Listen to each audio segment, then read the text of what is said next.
Yo, Brave, it's the Game Master 127, and welcome back to another Yu-Gi-Oh! Millennium Duels deck profile video for you.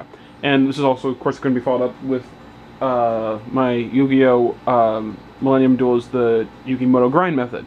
Even though I really have nothing left to grind anymore in here, because apparently I have all the cards in here by the time I've recorded this. So, this is my Gravekeeper deck, because last week I did the Grave Monarchs, but this is a more Gravekeeper heavy deck. So we're starting off with one Cat of Ill Omen. This is going to have about, I think, everything that runs with the Gravekeepers. And so Cat of Ill Omen, you know, he gives me my trap cards that I have, which I'll show you guys later on. But of course, Owl of Luck will also give me my Necro Valleys, or I have Yami in this deck. One Breaker, because I just have one Mystical Space Typhoon. He's a spellcaster, so he works great with Yami and everybody else's spellcasters, so it works out great.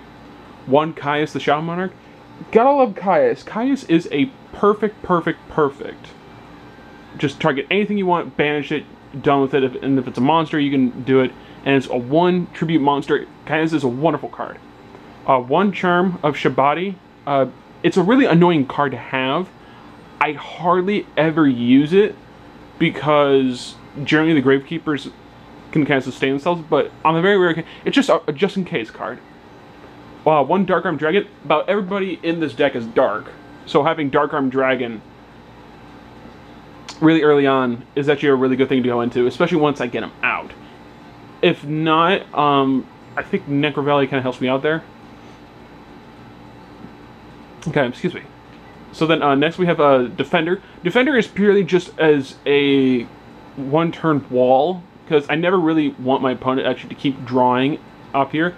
Usually I try and sacrifice Defender for, you know, for Caius, or for the next card, which is Evil Hero Malicious Edge. Again, it's a one-turn sacrifice, you know, 26. You know, it's a pretty nice, and it's a Piercer, so you can't go wrong with Malicious Edge there.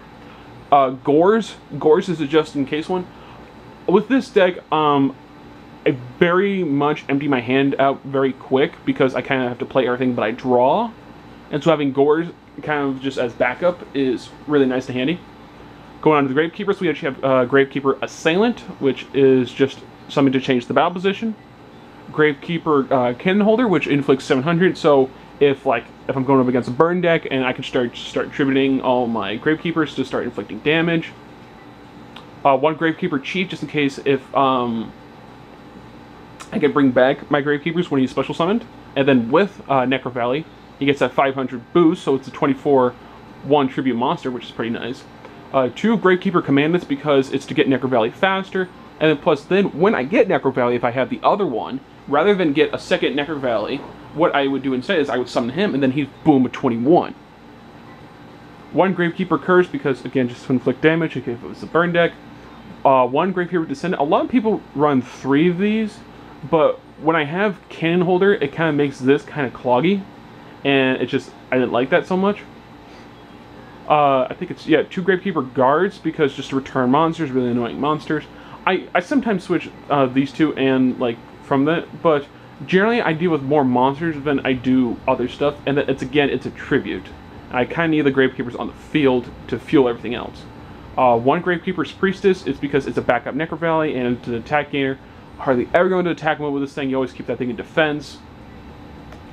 One Recruiter, because there's not, like, a lot of, like, with, like, 15 defense in there. I mean, for the most part, that's either, you know, like, Descendant, I guess a Commandant, Cannon Holder. It works with Chief, but again, it's just, there's not really a lot of stuff that I want to use them for that's needed. Then we have 2 Spear Soldiers. This is where, like, having, like, Malicious Edge and everything like that works really well with this guy, too. Because with Spear Holder, it's, again, he's a Piercer. With Necro Valley, then he becomes a 2000 Piercer. And it's just normal summon, which is really good. I believe it's, okay, 2 Spies, because with 2 Spies, it's 15 attack or less. That gets about anything, and it's a 2000 defense monster. You gotta love that, and because then it's a free tribute, and then more importantly, if you pick a level 4, it's a free level 4 XC summon. One Vassal, not really sure what that whole effect was about, but again, it's a Gravekeeper deck. Try to run this whole thing as a family, so Vassal's in here just cuz. 2 Visionaries. Visionary is kind of like the boss monster of this deck, because this again, this is where kind of like the attributing from Cannon Holder and Descent kind of comes in handy, because the more Gravekeepers you destroy, I only have to tribute one Gravekeeper, and boom, Visionary's out. And you know, already at 2,000 plus Necro Value, which is 25, and then he gains 200 attack for every Gravekeeper that I have in my graveyard, and then plus that if he was to be destroyed, I can just discard one of my Gravekeepers and then keep getting him stronger. So this is kind of where the having a whole bunch of Gravekeepers comes really handy, and oh, excuse me. So that's why I have 2 Visionaries just in case. Then you have 1 Watcher. Again, this is kind of just like one of those just in case cards, really. You know, it's a 1,000, you know, level 4. It's not really that great. 1 Legendary Fiend. Again, this is kind of just going to the 1 tribute summon. During each standby phase, it gains 700 attack, and it's a Fiend, so it works well with Yami, which is again why I run Yami, because if I can't get my Necro Valley out and I need just something to stall out, you know, a lot of the Gravekeepers by themselves don't have really high attack points and defense points and everything like that. So if I can't get Necro Valley out fast enough through either Owl of Luck or the Commandants or anything like that, having Yami and then sacrifice for Legendary Fiend comes in handy, because it stalls for a little bit. 1 Bound Wand. Again, everybody is Spellcaster, so having Bound Wand, again, it's an attack gainer, and even if it's destroyed, it comes straight back. So that's why I have Bound Wand. 1 Double Spell.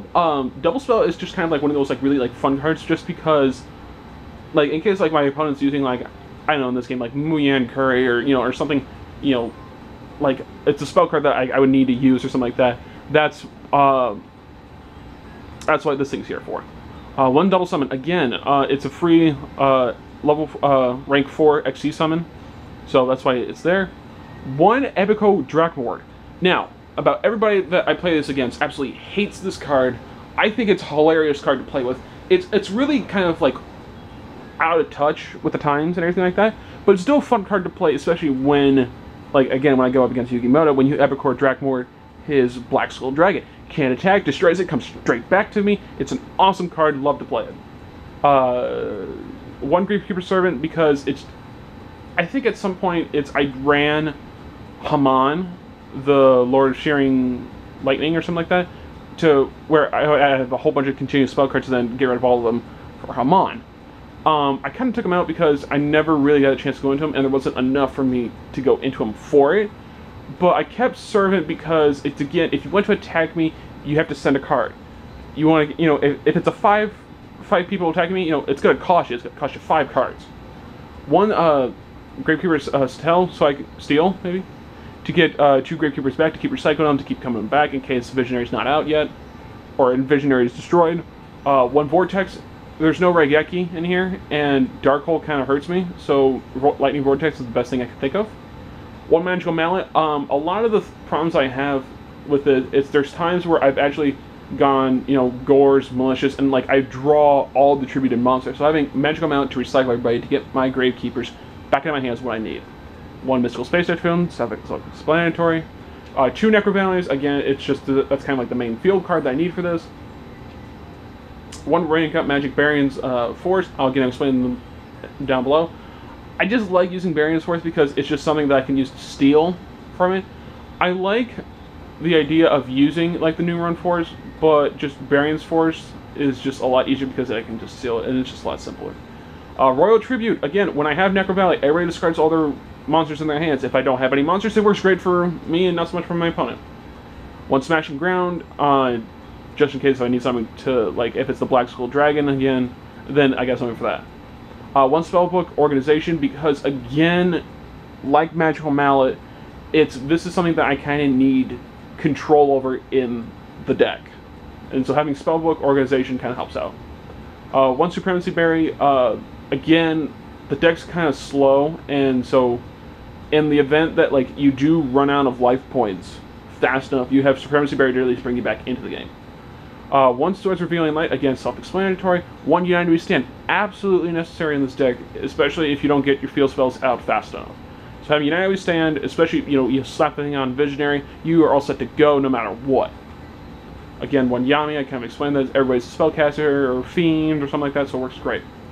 1 Yellow Luster Shield, again, if for some reason that I need to go on the offensive, having Yellow Luster Shield defense for everybody 300 points, You know, not a lot of them have a lot of defense, but if I get, you know, either Spy or Guard or anything like that, it's really nice and it comes in handy. One Curcio of the Forbidden Spell. I have a lot of spells, if in case you haven't noticed. You know, for double spell, you know, spell, spell, spell. So, in case if they want to run Polymerization, I have Curcio of the Forbidden Spell, just like Bastion did to Jaden in the GX. This is what that thing's for, and it's a wonderful card.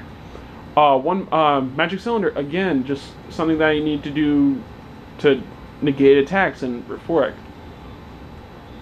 damage, but one Mirror Force. I was choking on my own spit there.